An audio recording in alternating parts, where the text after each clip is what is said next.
judges and officers on all your gates.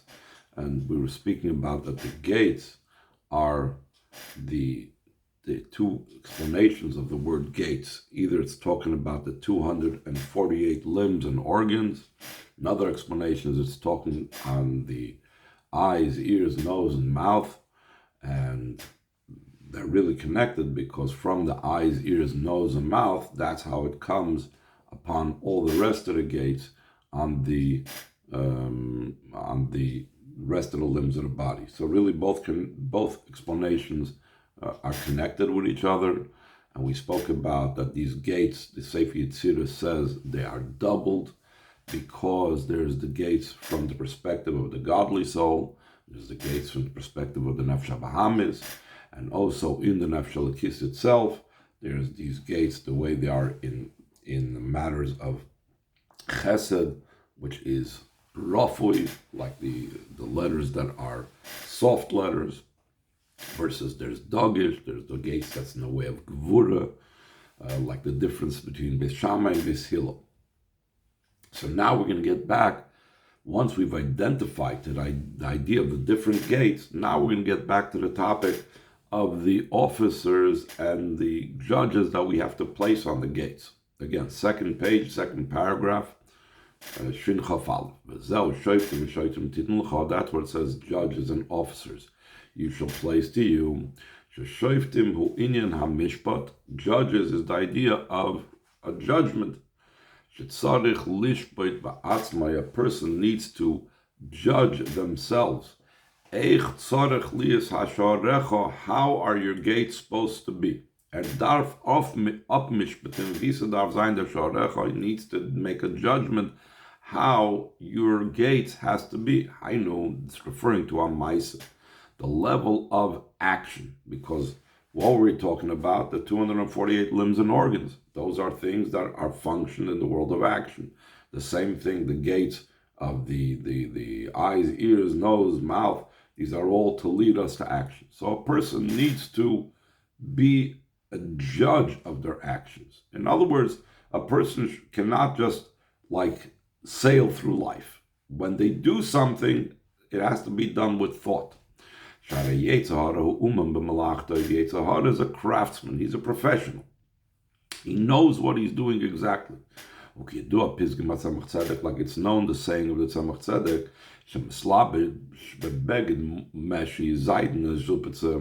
the Yetzirah is so tricky, he dresses himself in a silk kaftan. What does that mean? Silk kapotas are clothing that's usually associated with a Talmud Chacham, a Rav, and so on. So the Yetzirah is so good at his job that he tries to disguise himself in garments of Torah mitzvahs and says, Torah would say that you should do such a thing. He tries to convince the person that the person should do the opposite, chas v'sholom, of what he's supposed to do.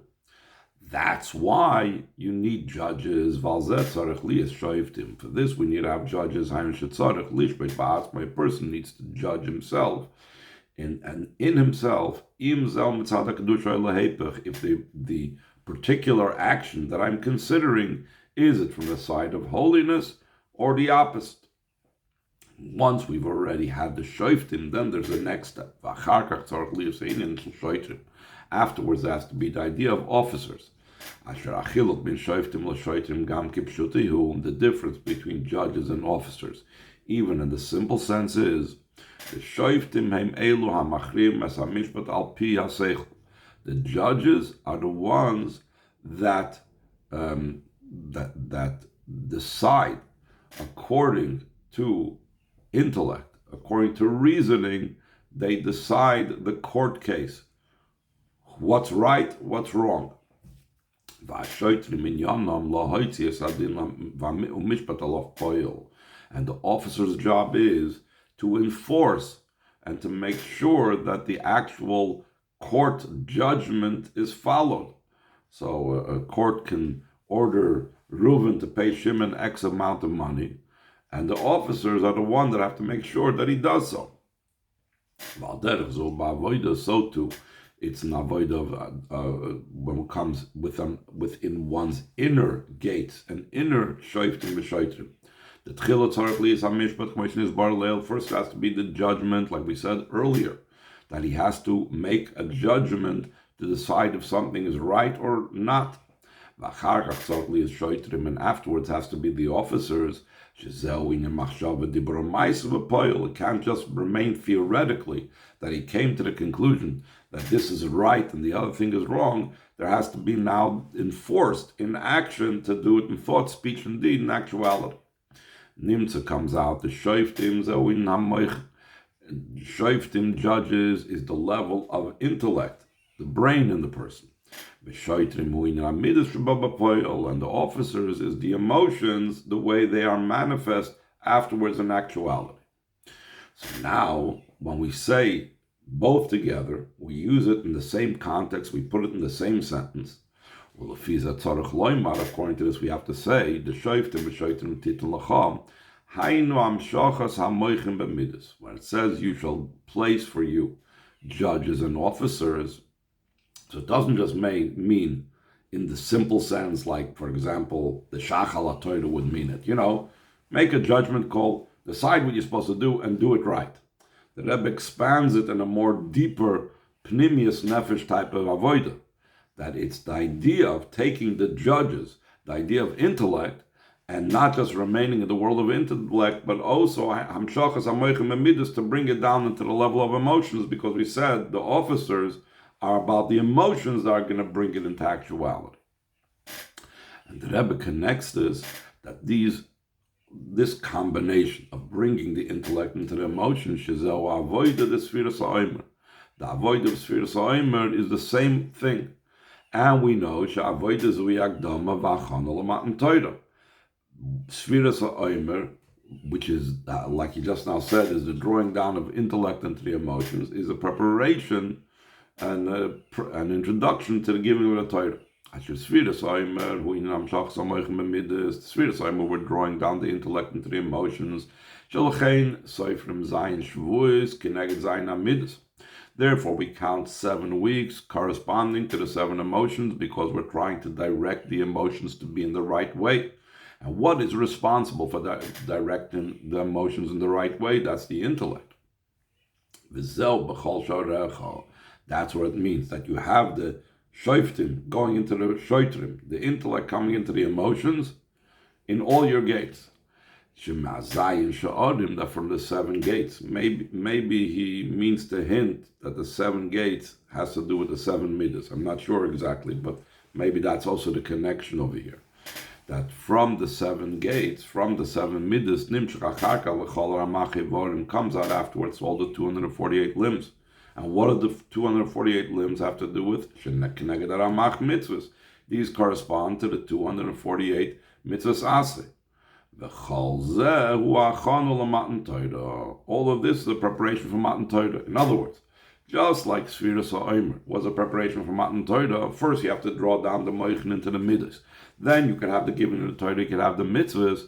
The same thing, shoftim v'shoitrim, when you have the intellect coming down into the emotions. So then you could have b'chol sha'arecha, you could have the action of the mitzvahs, which is like Matan Torah.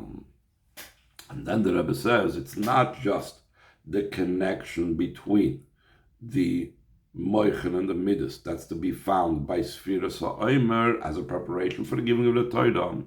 But even at the time of the giving of the Torah, there's also similar preparations. Also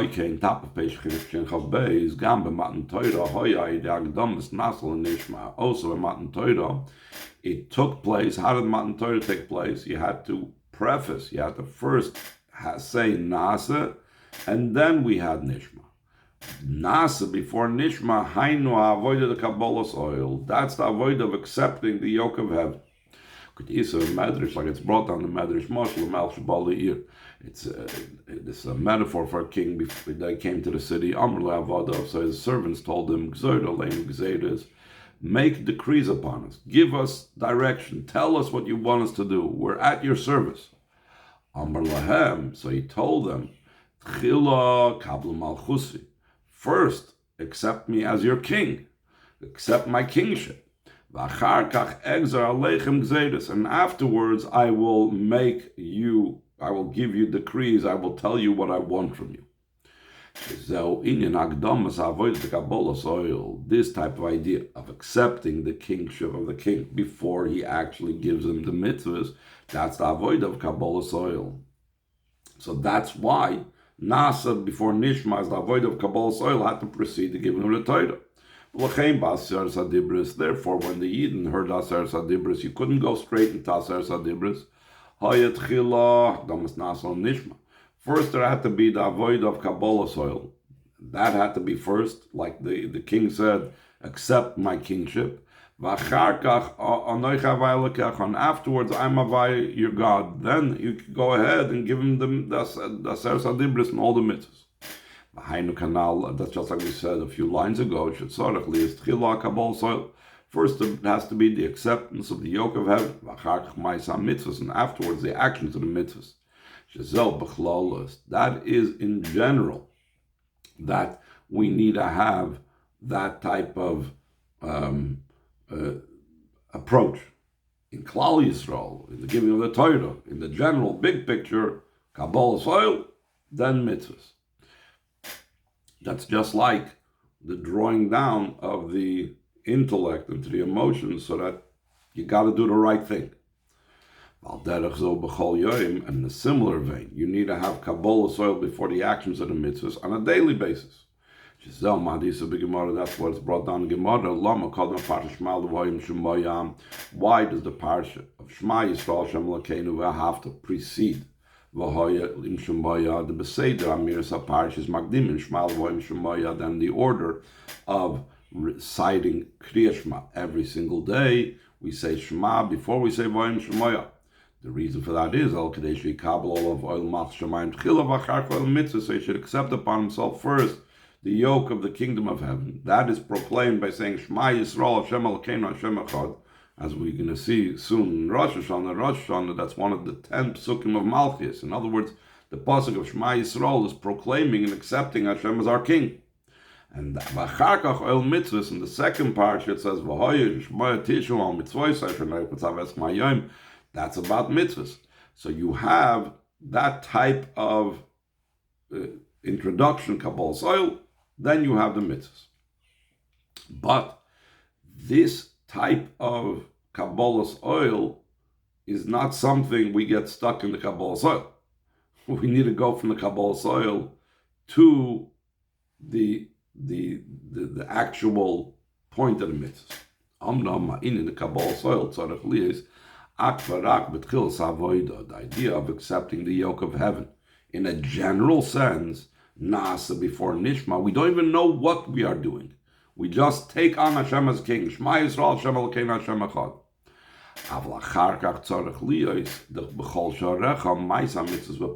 Afterwards has to be in all your gates, which we said means the 248 limbs, the actual performance of mitzvahs, Shezel Kabbalah's oil mitzvahs, actually accepting the yoke of the mitzvahs, not just the general big picture. We will do anything you tell us. We don't know yet the particular mitzvahs. Then has to be every single limb, every single organ has to do its particular job. Mitzvahs, through the actions of the mitzvahs, that these are the specific will of above, the specific details of Hashem's will. Through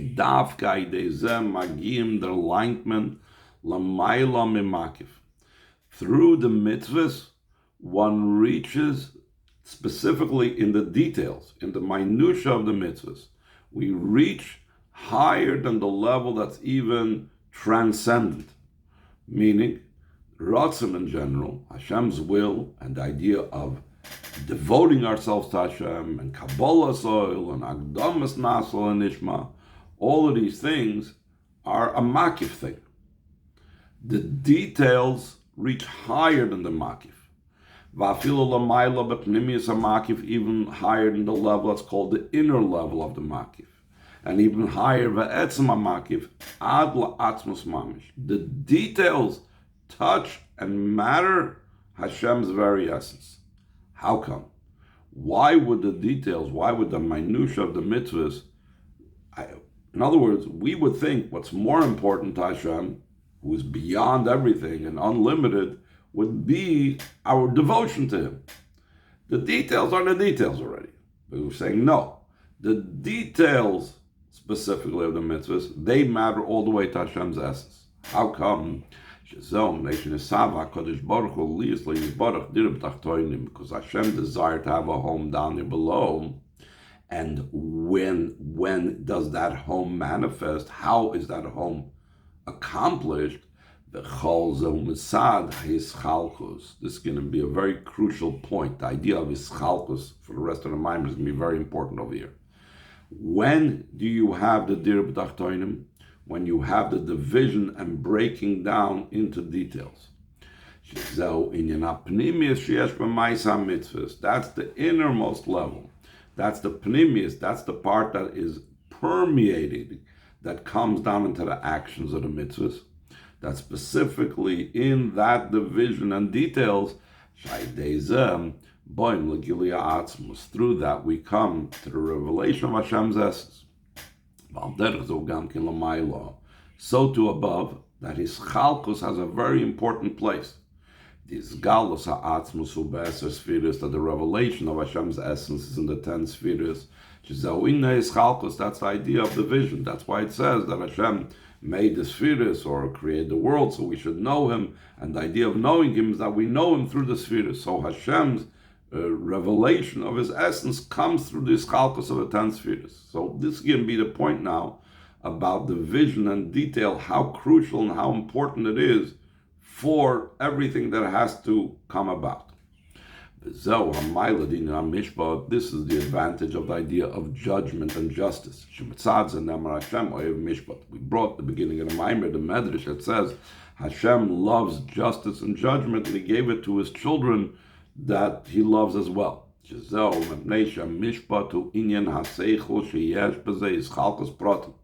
Why does Hashem love mishpat?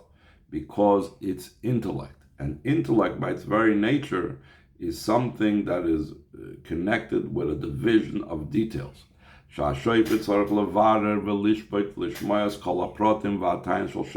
judge needs to clarify and to judge and to hear and understand all the details and even false complaints and false opinions and views that are being placed by the people that are coming to court. The l'chura seemingly, what need is there for mishpat to involve false complaints?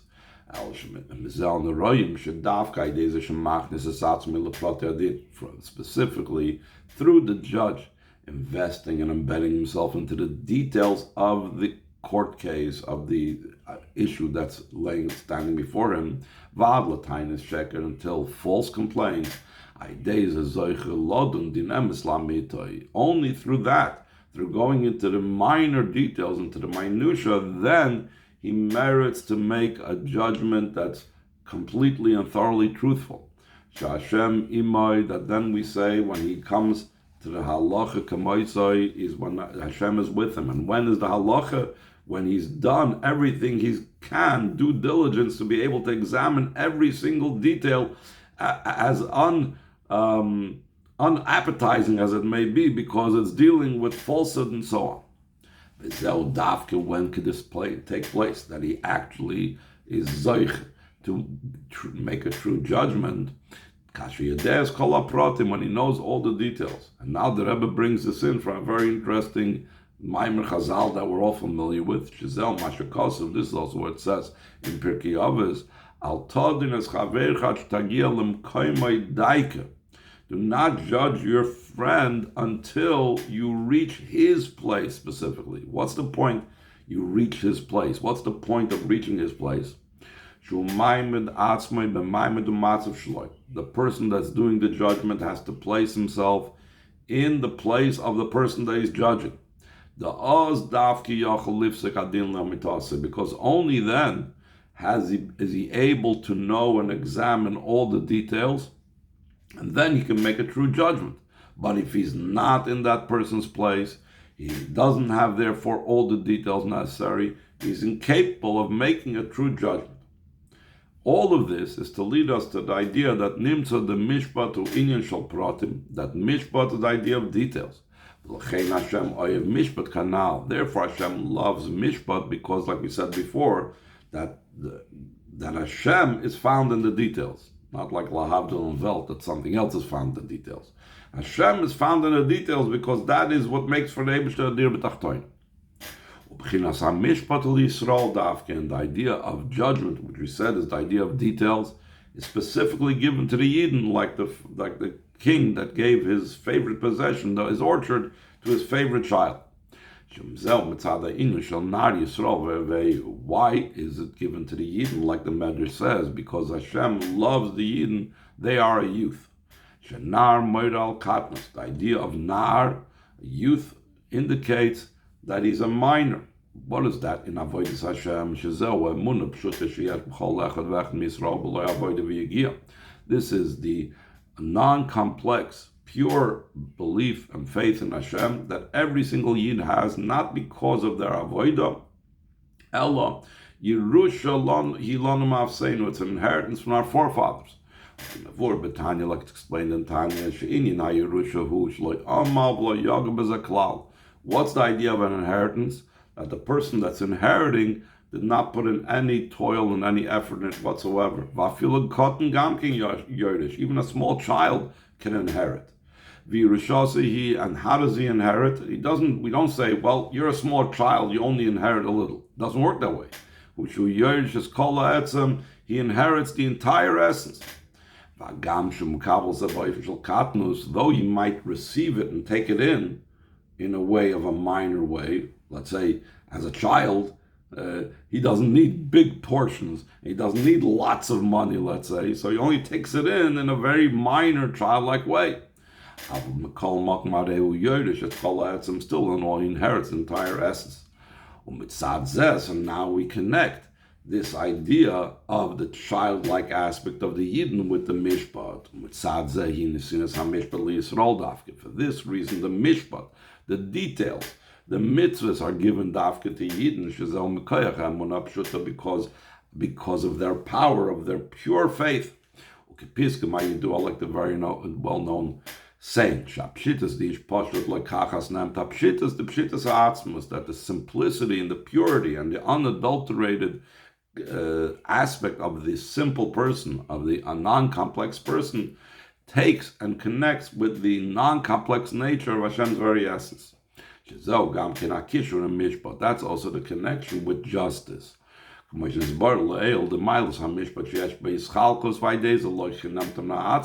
like we said before, that the mishpat is about the details and about the vision, and that in that division and details, that's how we take hold of Hashem's essence. Through the